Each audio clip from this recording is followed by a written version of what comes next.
What's up, everybody? Today I want to talk about something interesting that happened to me on the day of the impeachment vote. So it was the afternoon. I'm sitting at my desk, and all of a sudden my phone starts beeping with an emergency alert. Now, I usually keep my phone on silent, and I never get alerts for anything. So basically, if sound is coming out of my phone, something's going on. So I pick it up, and it says snow squall alert. Now, I've never gotten a snow squall alert ever one time in my entire life. And it was so loud. Like, I thought it was going to tell me a freaking tornado or something was coming. But snow? We get snow here all winter long. I mean, unless it's going to be 5 feet, there's not going to be a snow alert. Snow 6 inches every other week here. So to get an alert for a dusting, or in some places I think it was like an inch, is highly irregular. First time ever. Only time ever. So I just want to clarify how odd this was before I go on. But then it hit me. What did Q mention just the day before impeachment on the 17th? The presidential alert system with a 2 in brackets. Now, I received this alert, which blasted through the room as if a meteor was incoming, not once, but twice. On the day that you can argue the president needed our support more than ever. The day the swamp set off to impeach a duly elected president for nothing. Now, I believe this was a presidential alert to all patriots. A snow squall, or if you're going by color, a white squall alert. Now, I'll get to the significance of that in a minute. But first, I want to go back to the day before. On this day, December 17th, or Qmas, as some were calling it, where Q mentioned the presidential alert system, he made a total of 17 posts, ending with the declaration that the first indictment will trigger a mass awakening of the population. And that's what I've been saying the whole time that I felt our job was to wake up as many people as possible over this time so that when big things do start happening, enough people are in the loop that can explain to the ones who are basically in shock what's going on. But either way, big arrest or no big arrest, once enough people are awake, it really won't matter. I mean, once the people are united, we can do whatever we want. There's 329 million of us, and like a couple thousand of them, we have the power. Vote in or vote out anyone in Congress every 2 and 6 years.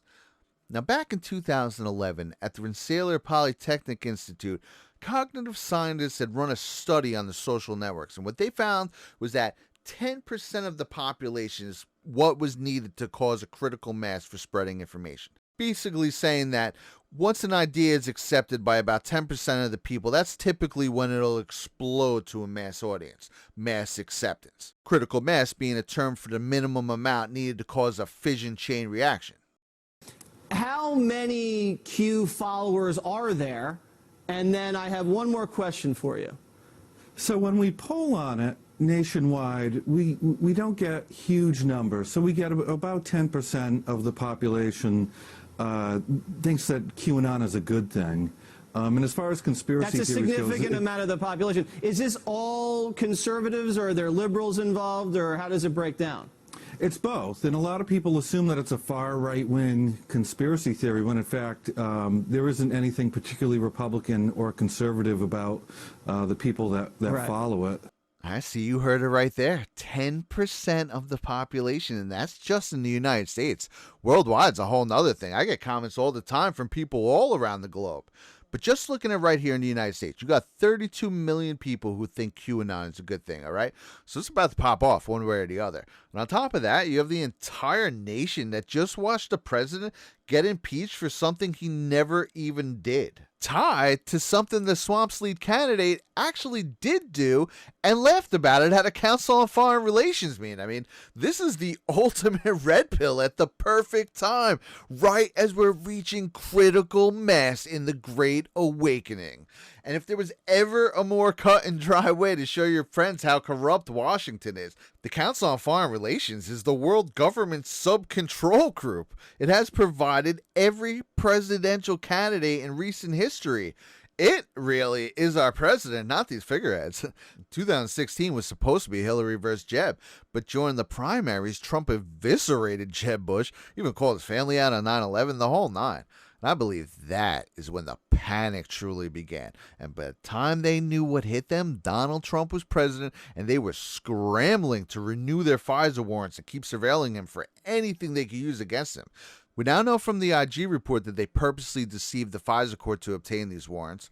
We know next to Lisa Page that Obama was monitoring all of it, and we know that the dossier was paid for by the Clinton campaign. So there's no denying, when Trump beat Jeb Bush, a red alert went out, all right, culminating what we saw on December 18th, his impeachment. An impeachment that started back in 2016, before he was even sworn in office. One of the biggest criticisms of the process has been the speed at which the House Democrats are moving. If this is, but seriously though, seriously. It's been going on for 22 months, okay? 2.5 years, actually. So Q continues in this post that the first arrest will verify action and confirm direction.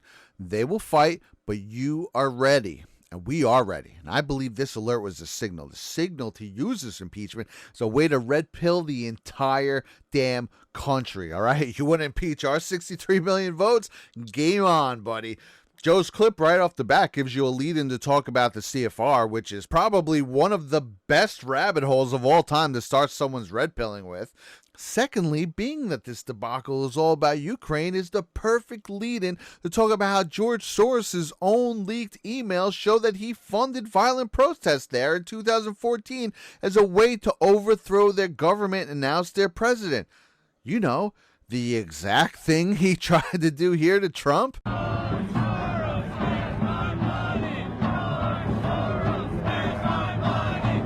And so on. This opens the floodgates to the Great Awakening, the storm, the White Squall, which I'll now explain the significance of by going through one of my favorite Q proofs of all time. Now, for starters, we all know by now that the president's alleged typos are almost always by design. Smocking Gun led us to this picture of what appears to be John Podesta and Valerie Jarrett at a smocking party. Little Adam Schiff pointed to little kids from Schiff's area, and his double meanings is this. It also led to Alice Little, the inspiration for Alice in Wonderland.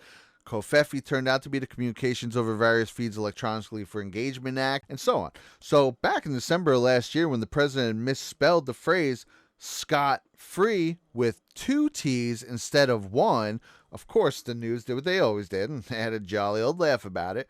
But what Anon found was that scot-free with 2 T's was actually the name of Ridley Scott's production company, the company which made White Squall.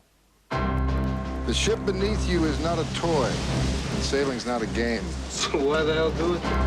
Bill's character, Mr. Preston, of which you are in desperately short supply. They came from different places. And this Ocean Academy isn't recognized as accredited. It'll be a good thing, Dad. They sailed for different reasons. I don't want to be what I was when I left. There you go. Anonymous. But there was only one way. We'll do it together. I can't. Climb! To survive on his ship. I will challenge them, and they will come together. Become a team. When we go one, we go all. Because where he was taking them What are they doing? Claiming their place in the world. could not be measured in miles. They thought they had survived the greatest challenge of their lives. We had come through every kind of seas imaginable. Except the white squall. But it was only White squalls are a phenomenon of the imagination. the calm What happened to my ship was not imagined. before the storm. Largo Entertainment presents a film about loyalty, Where we go one, We go all. discovery, But we're a crew. That's what this whole thing is about. and courage. Don't you walk out of this, Skipper, you don't! Captain, they're only boys. We listened to you, we believed you! they're much more than that, sir. And we are still here! Jeff Bridges in a Ridley Scott film. White Squall, based on a true story. All right, so the president is talking directly to us. The Q drops are coming straight from the White House, and the red pill apocalypse has begun. Because while they have been trying any way they can to attack the president, to attack us, White Hats have been slowly cleaning out the swamp. And we just found out that there are more reports coming out. Attorney General Barr said today, Mr. President, that this was an intrusive investigation of a U.S. presidential campaign on the thinnest of suspicions. And that is chilling language for any of us who want our government to work for us and not against us. I only wish they had come and informed us, Mr. President, and we could have had the knowledge and the wherewithal to act at that time and not put the taxpayers through 2+ protracted years of nonsense. Thank you, sir. Well, they fabricated evidence and they lied to the courts and they did all sorts of things to have it go their way. And this was something that we can never allow to happen again. The report actually, and especially when you look into it and the details of the report, are far worse than anything I would have even imagined. What they were doing and what they would have done if I didn't make a certain move that was a very important move, because it would have been even worse if that's possible. And they might have been able to succeed. This was an overthrow of government. This was an attempted overthrow, and a lot of people were in on it, and they got caught. They got caught red-handed. And I look forward to the Durham report, which is coming out in the not-too-distant future. He's got his own information, which is this information plus. And it's an incredible thing that happened, and we're lucky we caught him. I think I'm going to put this down as one of our great achievements, because what we found and what we saw, never, ever should this happen again in our country. So what did he say? The Durham report is this plus. Now, why was the public led to believe that Horowitz's IG report was the only one? Because ammunition is finite. What did they do? Curiously, at the same time it was being released, they held an impeachment vote so flimsy it's amazingly only one person defected, and then straight exposed themselves as phonies by all voting for it. They used their biggest weapon with zero ammunition and on the wrong report. So now you have the Durham report, and at the very least, 32 million American anons just waiting to get their hands on it. Durham, who was appointed the very same day Q made their first post. What a coincidence. I think it's safe to say we know what team he's on. And what was President Q Plus doing while the swamp was trying to impeach him? He was in Michigan giving one of his greatest speeches ever. He even took a moment to talk about stealth bombers. So I said to these guys, you got to see, just like central casting, I said, fellas, how good is this plane? They said, sir, it's great. Why? Because the enemy can't see it. That helps. Stealth. It's actually called super stealth. So I said, you mean they can't see, so you shoot at them, but they can't? He said, they have no idea where we are, sir. I said, that sounds good to me. Nobody does it. Nobody can do it. We have the whole thing, and we've ordered a lot of those planes. We've ordered a lot of great stuff. And I won't tell you the story, but very early on, I thought we were going to have a problem someplace. And one of the generals came up to me and said, sir, don't go. Don't do it. Why? We don't have the ammunition. And I said two things. I never want to hear a president, right? We never want to have a president hear that again. And who is the stealth bomber, or B2? Bill Barr. You know, nowadays I'm constantly hit. Why aren't people going to prison for what they did to the president? On the other side, you know, throw Bill Barr in prison. And these things take time. I love it. They know, the public basically knows by now what's going down. I mean, you got the president on impeachment night in Battle Creek, of all places, first talking about stealth bombers, then ammunition, and then going on to tell us that he hears us loud and clear and letting us know the corn is ready to be cut. This is about a 5,500 seat arena, and I said to my people, why so small? Are we spoiled? I watch these guys come in like Biden. He has a big rally, and they get 93 people show up. No, it's true. I don't understand it. And did you see the new polls from USA Today came out? I'm killing everybody. This wasn't just a rally. This was a signaling of the Great Awakening. It's taken time, And it's still going to take time because, like Bobar was stating, it must be done right. It must be done according to the rule of law. It must carry weight. It must be proven in the court of law, and there can be no mistakes. Good things sometimes take time. And this, the destruction of the Illuminati, could never have happened overnight. It itself took hundreds of years to get where it is now with systematic planning and patience. Their machinations are formulaic. So they play the long game. Dismantling what they've done is going to take time, and it has to be done right. Being impatient will only serve as a detriment to our cause. What's being done right now requires the slow mass awakening of the public, which is what we're right in the middle of. It required also the public to see the full extent of their corruption in the form of this atrocity that just occurred.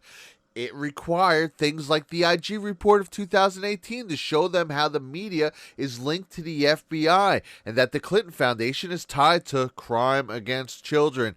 It took this IG report to show that the FBI has been compromised and completely weaponized. The swamp runs deep, and it's up to us to help buy these guys as much time as possible. It's why 2020 is so crucial. This has to be seen through to the end, and now's our time to push the Great Awakening over the edge. It's right on the cusp of going viral. It's that critical mass. We need to turn this into the red pill apocalypse. And while we're doing that, the White Hats will continue to leak information, whether it be publicly, like releasing the JFK files, whether it be with back channels, such as releasing the Q drops to us, whether it be soft disclosure to the public, like renaming the secret space programs, the Space Force, whether it be just seeding information to people. All of a sudden there's a lot of talk about possible cancer cures, possible AIDS cures, all these things seemingly coming out of nowhere in a 3-year period. If you ask me, they're definitely leaking stuff to the public, and they're also doing it on paper with damning reports such as this. The evidence at this point is piling up, and it will continue with the Durham report. It needed to be done like this to be accepted by the public. It can't be rushed. The enormity of what is coming will shock the world. Where we go one, we go all. I'm gonna pull the whole thing down. I'm gonna bring the whole fucking diseased, corrupt temple down on your head. It's gonna be biblical.